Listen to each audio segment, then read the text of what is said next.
m'appelle Amélie Lévesque, je suis médecin algologue au service d'urologie du CHU de Nantes. Je suis spécialisée dans la prise en charge des douleurs pelviennes et périnéales chroniques.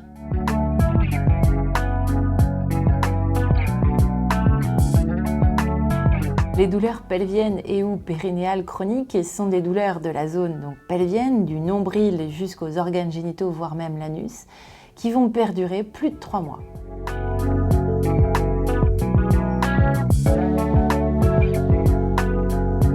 Les douleurs pelviennes chroniques peuvent être liées à plein de causes différentes. Il peut y avoir des raisons organiques, comme par exemple l'endométriose au niveau de l'appareil génital, ou bien sûr les cancers, les infections chroniques, ou par exemple des maladies qui touchent le système digestif, comme la maladie de Crohn.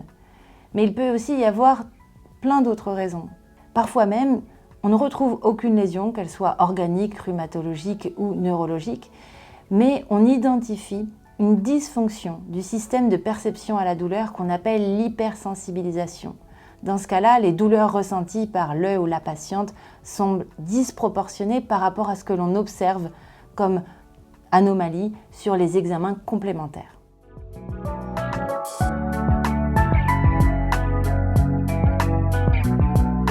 Tout d'abord, TENS vient d'un acronyme anglais pour neurostimulation électrique transcutanée. Il s'agit d'une technologie qui, via un courant électrique de faible intensité transmis à la peau par des électrodes, va interférer avec la perception douloureuse pour la diminuer.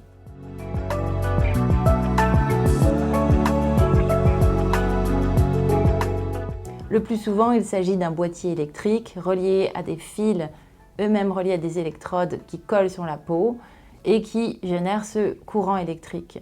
Les séances de stimulation durent en règle générale 30 minutes.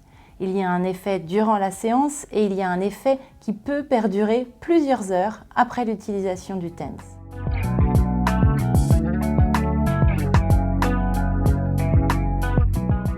La technologie TENS peut être utilisée pour tout type de douleur, qu'elle soit musculaire, viscérale, articulaire, qu'elle soit aiguë ou chronique.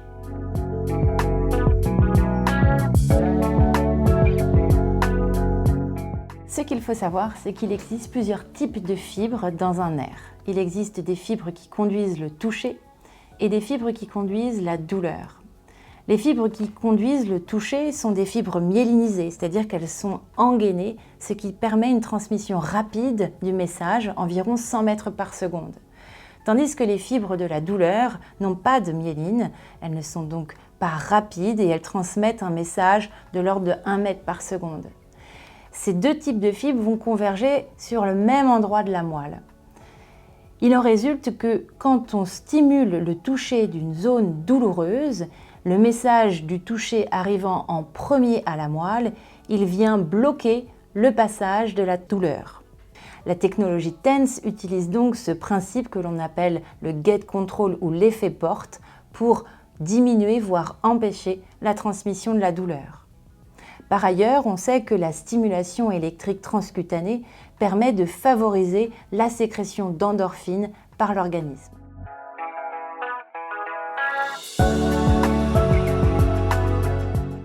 Alors, en pratique, moi, ce que je dis aux patients lorsque je prescris un TENS, c'est que l'avantage par rapport à plein de médicaments, c'est qu'il n'y a pas d'effets secondaires graves identifiés dans les études. Il peut arriver cependant que certains patients fassent des allergies cutanées aux électrodes. La plupart du temps, ces rougeurs sont temporaires et elles ne sont à pas confondre avec la rougeur liée à la stimulation en elle-même qui va entraîner une augmentation du flux sanguin sur la zone. Alors bien sûr, il y a des contre-indications. On ne prescrit pas un TENS à quelqu'un qui est déjà porteur d'un pacemaker. De même qu'on ne prescrit pas de TENS chez quelqu'un qui aurait une maladie de peau.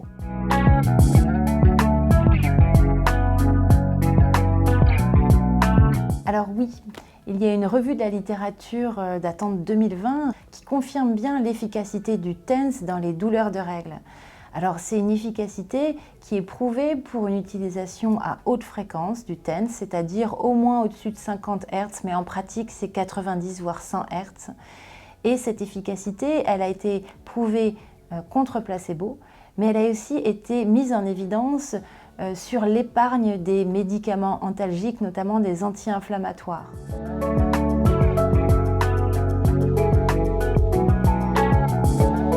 Oui, le TENS est également efficace pour les douleurs de l'endométriose. Une étude brésilienne datant de 2015 a clairement mis en évidence cette efficacité, à la fois pour les douleurs pendant les règles, mais également tout au long du cycle, et sur les douleurs pendant les rapports sexuels.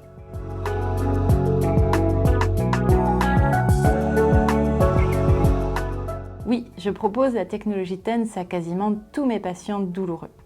Le rapport bénéfice-risque est très avantageux, avec une absence d'effets secondaires graves et une efficacité toute indication confondue chez près de 60% des patients.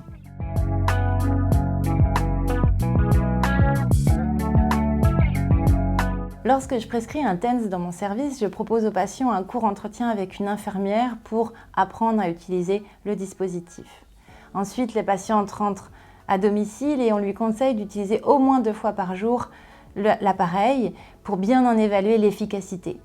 Lorsque la stimulation est efficace, le nombre d'utilisations quotidiennes diminue et la patiente en autonomie va trouver son rythme qui permet de la soulager.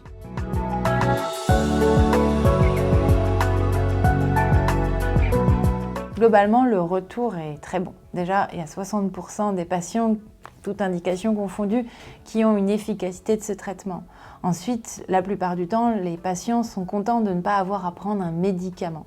Parfois, on a un retour négatif sur le caractère contraignant du dispositif, notamment lorsqu'il y a des fils qui peuvent encombrer et empêcher les activités du quotidien. Certains nouveaux dispositifs proposent des appareils sans fil, basés exactement sur la même technologie. Merci à vous.